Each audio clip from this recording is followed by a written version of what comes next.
নমস্কার বন্ধু, আমার চ্যানেলে সকলকে জানাচ্ছি স্বাগতম। আজকের ব্লগটা আরম্ভ করছি আমি এখান থেকে। এই যে শুনুন, যেহেতু বৃহস্পতিবারে পড়া ছিল বলে খুব ভোরবেলায় উঠে পড়েছিলাম। উঠে সমস্ত কাজবাজ কমপ্লিট করে চান করে ভগবানকে সেবা দিয়ে গেছিলাম ওকে দিতে। ওকে জাস্ট দিয়ে চলে এসেছি। এই যে ঘর দরের অবস্থাখানি দেখুন, বিছানা সব পড়ে আছে।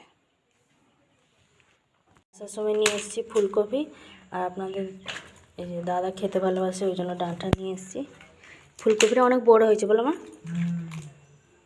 এই ক্ষেত্রে ফুলকপির চাহিদা কম। 10 টাকায় নিয়েছে, কত বড় হয়েছে ফুলকপিটা।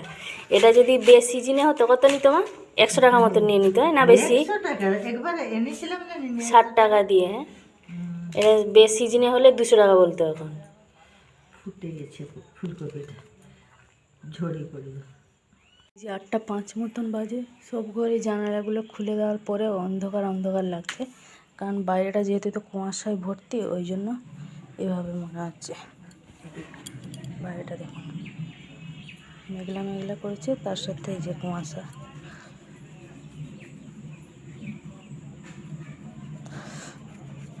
ওদিকে এই যে ভাতটা বসিয়ে দিলাম। মা এই যে সবজিগুলো সব কেটে রেখেছিল, তাকে সব ভালোভাবে ধুয়ে পরিষ্কার করে নিয়েছি, বালতির করে সব রেখেছি।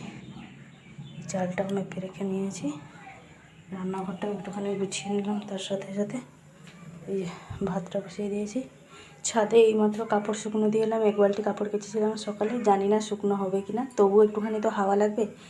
আর কি গরম লাগছে, সত্যি কি বিরক্ত লাগছে, মনে হচ্ছে যেন পাখাটা চালিয়ে একটুখানি বসি, এভাবে মনে হচ্ছে। এই ওয়েদারটা তো প্রচণ্ডই বাজে, না গরম না ঠান্ডা, এই জন্য মানুষের শরীর আরও বেশি খারাপ করছে। যাদের শরীর মানে খারাপ আছে তাদের মানে ভালোই হচ্ছে না, সে দিন দিন যেন আরোই খারাপ হয়ে যাচ্ছে।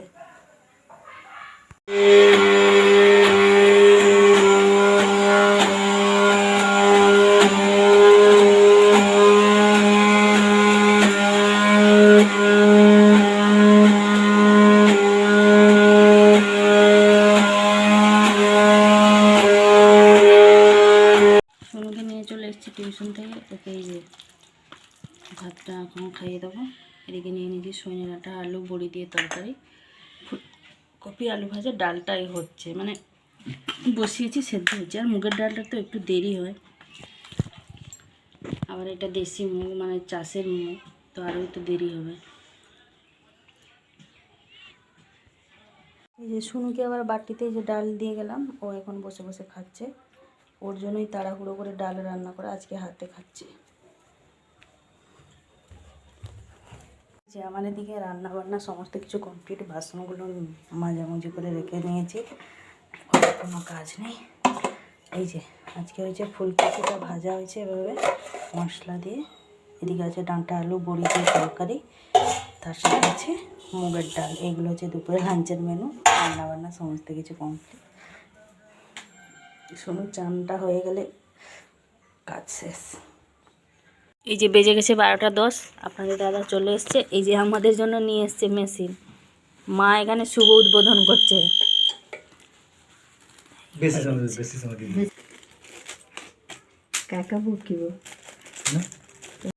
বেরিয়ে পড়েছি, আমরা যাব ভীম মেলা। তো ভীম মেলার জন্য যাওয়ার আগে সমস্ত কিছু ঘরের কাজ কমপ্লিট করে গেছি, এমনকি রুটিটাও করে গেছি। আজ রুটি করতে করতে সে আরেক কাণ্ড, গ্যাসটা মানে সরাসরি উপরে হয়ে গেছে, লাস্টে এখন সেই একটা রুটি বাকি ছিল, গ্যাসটা বন্ধ হয়ে গেল। আবার সে নতুন সিলিন্ডার লাগিয়ে সে কী অবস্থা আর বলিনি। মা নেই ঘরে, ওই জন্য তালাটা দিয়ে যাব। মা একটা চাবি নিয়ে গেছে, একটা চাবি নিয়ে যাবো। চলুন তাহলে এবার যাই।